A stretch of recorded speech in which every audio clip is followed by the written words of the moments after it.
Abra sua Bíblia no livro de Josué, no capítulo 23. Eu vou ler em nome de Jesus os versículos 9 e 10. Dizem assim: Pois o Senhor expulsou diante de vós grandes e fortes nações. Porém, quanto a vós, nenhum homem foi capaz de ficar de pé diante de vós até este dia. Um homem de vós perseguirá a 1000, pois o Senhor, vosso Deus, Ele é quem luta por vós, como vos prometeu. Feche os seus olhos. Santo Deus, glória, honra e louvor pertencem a Ti. Obrigado, Pai. Obrigado por essa palavra tão confortadora que Josué dirigiu ao povo já na sua velhice. Obrigado por essa palavra que afirma e confirma: é Ele que luta por vós, é Ele que luta por nós, é Ele que luta por mim, é Ele que luta por você. Em nome de Jesus, Pai, que o Teu Espírito Santo nos traga conforto, orientação, exortação e direção nessa hora. Fala conosco, fala com poder e amor. Em Teu nome, amém. Amém. Em Josué 1, versículo 5, Josué ele ouve as palavras confortadoras, ele ouve uma promessa para o início do seu ministério, agora sem Moisés. É no versículo 5 do capítulo 1 do seu livro que ele vai ouvir as seguintes palavras: Eu jamais te deixarei. Eu jamais te abandonarei. Eu nunca te deixarei. Eu nunca te abandonarei. Imagina que Josué, um fiel escudeiro, um fiel servo, um servo leal à liderança do grande Moisés, ele agora recebe de Deus a incumbência de dar continuidade àquela missão. Quando Deus dirige essas palavras de ânimo, de encorajamento a Josué para a sua missão, que era uma missão gigantesca, enorme, uma das missões assim que quando a gente olha para ela, a gente fala, não, é impossível, é improvável, porque será que eu tenho condições, será que eu tenho forças? Então Deus, ele aplica de forma assertiva, de forma certeira, no intelecto e no coração de Josué, estas palavras: eu nunca te deixarei, eu nunca te abandonarei. Era como se Deus estivesse falando: olha, eu sei, na terra que você vai entrar, Jericó tem muros muito altos, Jericó tem muros intransponíveis. Eu sei, tem o Jordão também, o Jordão é complicado para a gente passar. Eu sei que os amorreus, eles são muito mais numerosos, são muito mais fortes, eles vão jogar na terra deles. Sabe, quando o time que você torce vai jogar na casa do adversário, que é sempre mais complicado para um time ser bem sucedido e ganhar na casa do adversário do que na sua casa. Então os amorreus lutam na sua casa, na sua terra. Eles conhecem os atalhos, os esconderijos, como é que a terra funciona. Deus está dizendo para Josué: olha, eu sei que muitos inimigos têm muito mais carruagens do que vocês, têm muito mais armas do que vocês, e eu sei que, resumidamente, os vossos inimigos são mais fortes do que vocês. Mas deixa eu dizer uma coisa para você, Josué: eu sou mais forte do que os seus inimigos. Portanto, confie no que eu estou te falando. Eu nunca te deixarei. Eu nunca te abandonarei. Isso traz muito conforto, traz muito alento para o nosso coração, para a nossa vida, saber que esse foi o processo, que esse foi o cenário, que aquela era a realidade enfrentada por aquele líder, por aquele general, por aquele homem de guerra, Josué. Aqui no capítulo 23, os versículos 9 e 10 que eu li para você, O capítulo 23, ele inicia o último discurso de Josué. E é muito legal quando a gente lê os 3 primeiros versos do capítulo 23. Se você está com a sua Bíblia aí, acompanha comigo. Eles dizem assim: e sucedeu que, muito tempo depois do Senhor ter dado repouso para Israel de todos os seus inimigos ao redor, Josué tornou-se velho e acometido pela idade. Portanto, o texto começa dizendo que a nação está vivendo um período de paz. Cessaram as batalhas. Deus deu descanso. Deus deu repouso para Israel de todos os inimigos ao redor. E Josué convocou todo Israel. E os seus anciãos, e os seus cabeças, e os seus juízes, e os seus oficiais, e lhes disse: sou velho e acometido pelos anos, e vós vistes tudo que o Senhor, vosso Deus, fez a todas estas nações por causa de vós, pois o Senhor, vosso Deus, é quem tem lutado por nós. A preocupação de Josué no início do seu discurso, ela está em animar o povo e encorajar o povo. O início aqui do capítulo faz questão de dizer que ele já é bastante velho e ele está indo pelo caminho sem volta. O capítulo 24, na sequência, no verso 29, nos informa qual a idade que Josué tinha quando faleceu. Ele faleceu com 110 anos. Portanto, quando Josué ele profere esse discurso, ele está muito próximo dessa idade, se é que ele já não estava com 110 anos. Portanto, Josué, na preocupação dele em animar o povo, porque Josué tem experiência, ele sabe que esse período de paz que eles conquistaram é dos períodos mais perigosos que o ser humano enfrenta na vida. Porque quando nós estamos em batalha, parece que a gente tem todo o cuidado de manter a guarda, de manter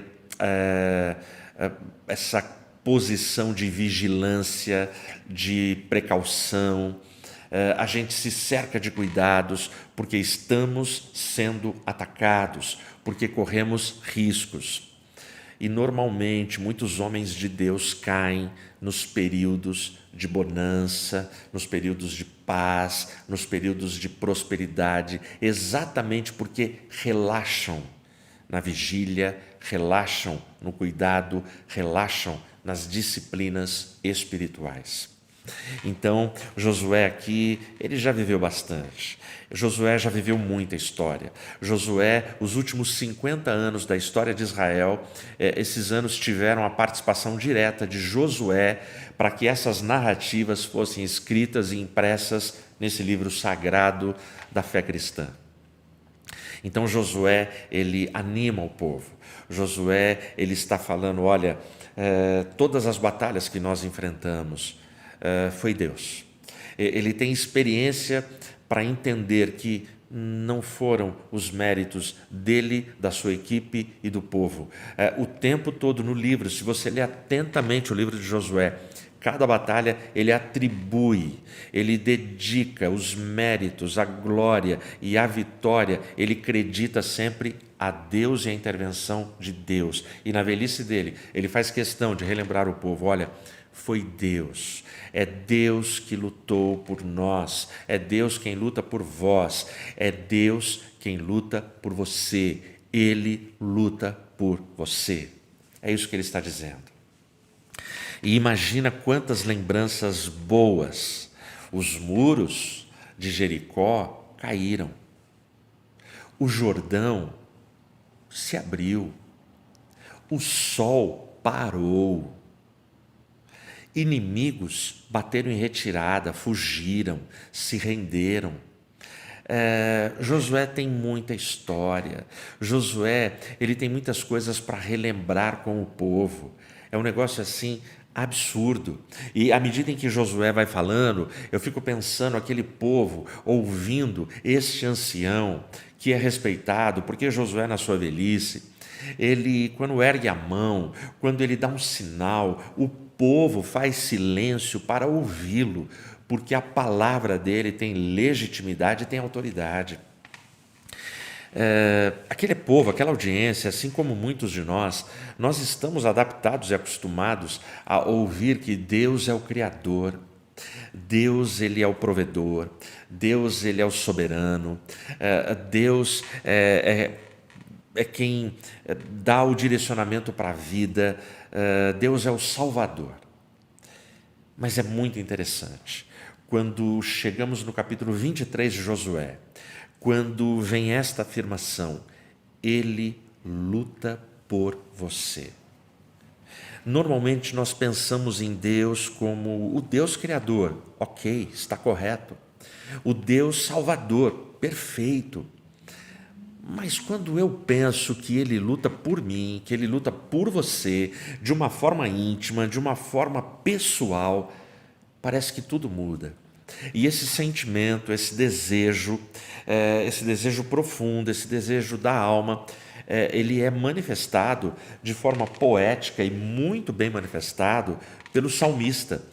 Vai lá, se você está com a sua Bíblia aberta, olha só, Salmo 35. Eu vou ler para você aqui o primeiro verso. Olha como é que começa o Salmo 35. Pleiteia a minha causa, ó Senhor, com aqueles que lutam comigo, luta contra aqueles que lutam contra mim. É muito, muito confortador, inspirador saber que o salmista, que também era um homem valente de guerra, ele sabe que os méritos, que as vitórias, elas sempre acontecem e vêm do Senhor. Luta as minhas lutas, guerrei as minhas guerras. Isso faz toda a diferença. E eu e você precisamos de vivermos, de experimentarmos, de termos também esta condição. O texto de Josué, no capítulo 23, ele deixa isso muito claro. E é muito legal quando ele vai falando: pois o Senhor expulsou diante de vós grandes e fortes nações. Porém, quanto a vós, nenhum homem foi capaz de ficar de pé diante de vós até este dia. Um homem de vós perseguirá a 1000, pois o Senhor vosso Deus, Ele é quem luta por vós, como vos prometeu. Ou seja, era uma promessa, foi prometido. O quadro tem uma hipérbole aí, né? Mas o quadro é sensacional. Imagina um israelita com uma espada desembainhada e 1000 homens correndo e fugindo. É como uma criança, você já deve ter visto essa cena, uma criança que vai numa enorme praça no interior, onde lá no centro da praça tem centenas de pombos. A criança sai correndo atrás desses pombos e nenhum pombo ataca a criança. Os pombos começam a bater asas e fugir em retirada. Eles não ficam para enfrentar a criança. Ainda bem que pombo não é quero-quero, né? Porque quero-quero nos ataca.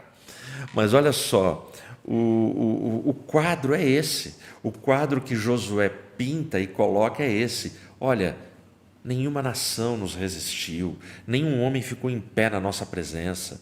Um só de vós faz colocar em retirada 1000. Por quê? Porque é o Senhor, é Ele que luta por você. Então, eu fico olhando e tentando entender a preocupação do ancião Josué.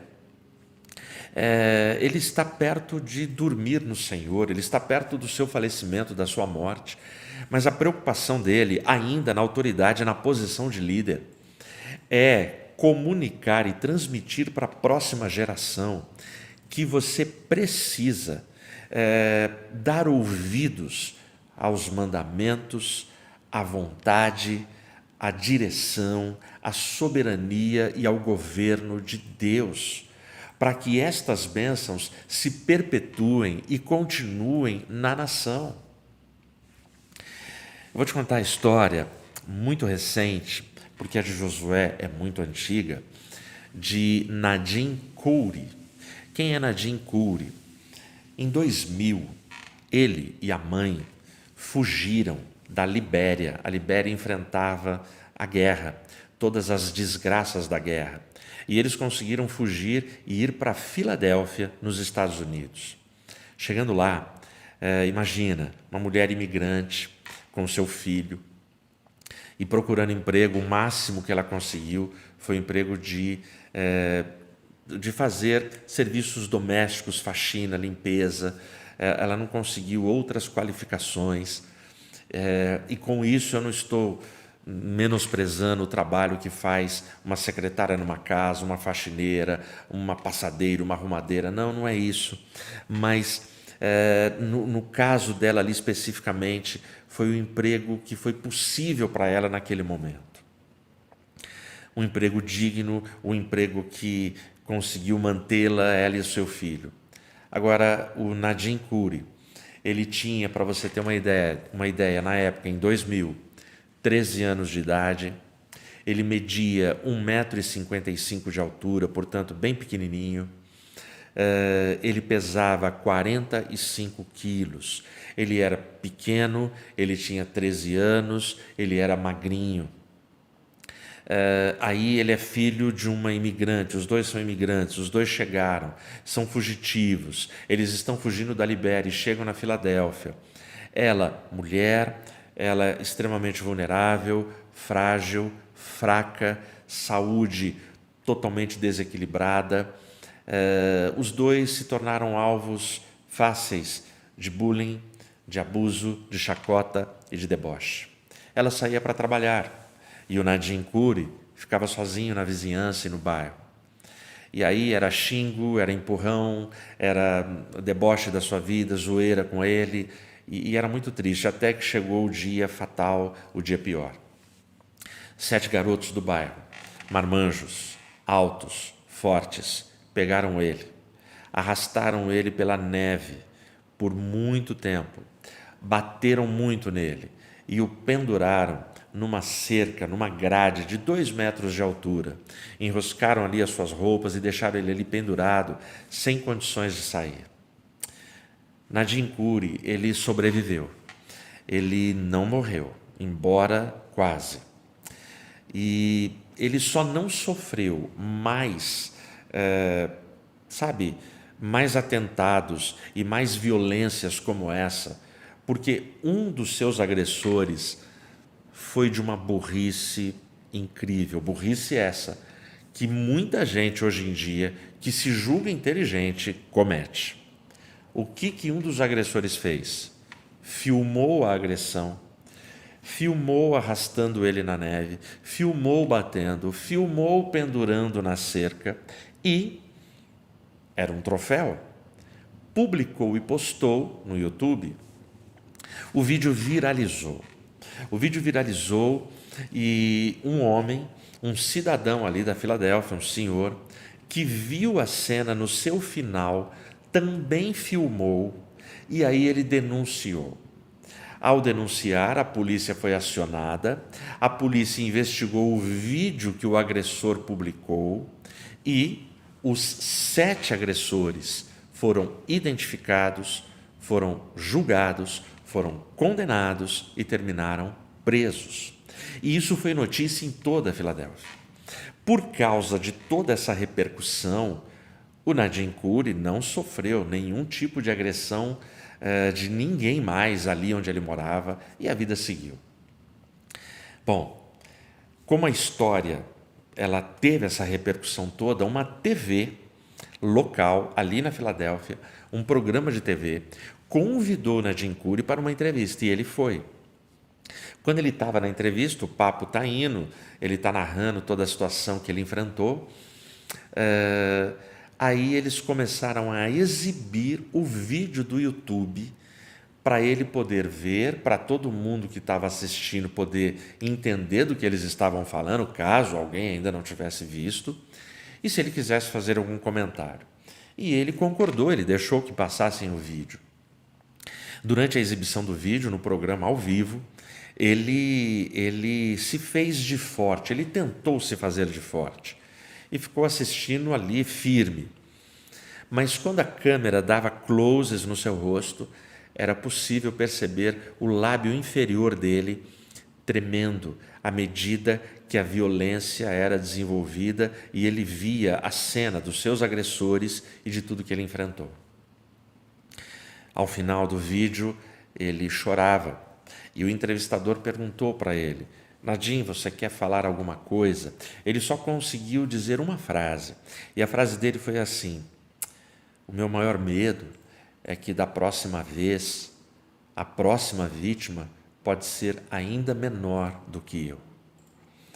Porque o sentimento dele foi: caramba, 7 caras enormes e eu, 13 anos, magrinho, fraquinho, carente, e esses caras do nada, de graça, de forma gratuita, fizeram tudo isso comigo. O que Nadim Coury e a mãe dele não sabiam naquele dia é que o apresentador do programa havia convidado 3 cidadãos da Filadélfia para ficarem no bastidor e assistir a entrevista. Nesse ponto, quando ele estava chorando e a entrevista parecia que se encaminhava para o final, o entrevistador falou: pode abrir a cortina. A cortina abriu e entram 3 brutamontes. E quando eu estou falando brutamontes, eu estou falando de caras muito grandes, muito fortes. Eu não vou falar o nome, porque eu não consigo memorizar os nomes e eles não são famosos para a gente. Por exemplo, se eu falasse para você Cristiano Ronaldo, Usain Bolt, todo mundo sabe quem é, porque são astros mundiais, né? Jordan, todo mundo sabe quem é. Mas esses 3 brutamontes que entraram, eles são famosos nos Estados Unidos, porque lá é o esporte top. Eram 3 jogadores do time de futebol americano, do principal time da Filadélfia. E você sabe, se você já assistiu alguma partida de futebol americano, que os atletas que disputam o soccer, o futebol americano, são caras altos e muito fortes, muito viris. E aí eles entram, e tinha ali o principal atacante e 2 bloqueadores. E o Nadim, ele era assim, fãzaço, super fã daquele time e daqueles caras. Era como se entrasse, sim, o Cristiano Ronaldo, como se entrasse, sei lá, o Messi, o Ronaldinho, o Pelé, como se entrasse esses caras. E aí entram esses 3 jogadores, e aí ele está olhando, todo mundo aplaude, aquela euforia quando os 3 entram. E aí os 3 sentam do lado dele, ele some, porque, lembra, 1,55 m, 45 quilos, o cara é fininho, é franzininho, e entra 3 gigantes. Aí o atacante começa a conversar com ele. E o atacante, e ele chorando, um dos atletas já está com a camiseta do time autografando para o Nadim. E os 3 estão assinando a camiseta. Mas o atacante pega a palavra, dá as mãos para ele, coloca as mãos nos seus ombros, o abraça e ele diz assim: Nadim, sempre que você precisar, é só me chamar. Eu tenho junto comigo 2 bloqueadores e eles também vão. Aí o menino começa a chorar e aí ao vivo os 3 anotam o número do celular deles, dão o celular para o garoto e fala: pode testar. E ele liga e os 3 celulares tocam e aí eles falam: a hora que você precisar, você chama. E esse vídeo que eu vi aí, Nadim, é o seguinte: se for esse 7, você não precisa chamar nós 3, um só resolve. Bom, mas se vier muitos garotos do bairro querer te encher as paciências, você pode ligar para um de nós, você avisa quantos são, a gente leva o time inteiro. Não tem problema.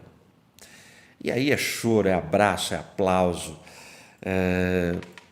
E aí a pergunta que eu te faço é: uma oferta dessa, uma oferta de você passar a ter guarda-costas, que basta você ligar que naquele momento os caras vão aparecer e virão em seu socorro, você recusaria? Eu não recusaria. Uma oferta dessa eu não recusaria de jeito nenhum. E essa foi a oferta que Josué ouviu, que Josué creu, que Josué abraçou aquela promessa. Eu nunca te deixarei, eu nunca te abandonarei. Por mais fortes, por mais violentos, por mais assustadores que sejam os teus inimigos, eu sou mais forte que eles. Foi isso que Nadim Coury ouviu naquele dia. Ele luta por você. Pensa na força dessas 4 palavras.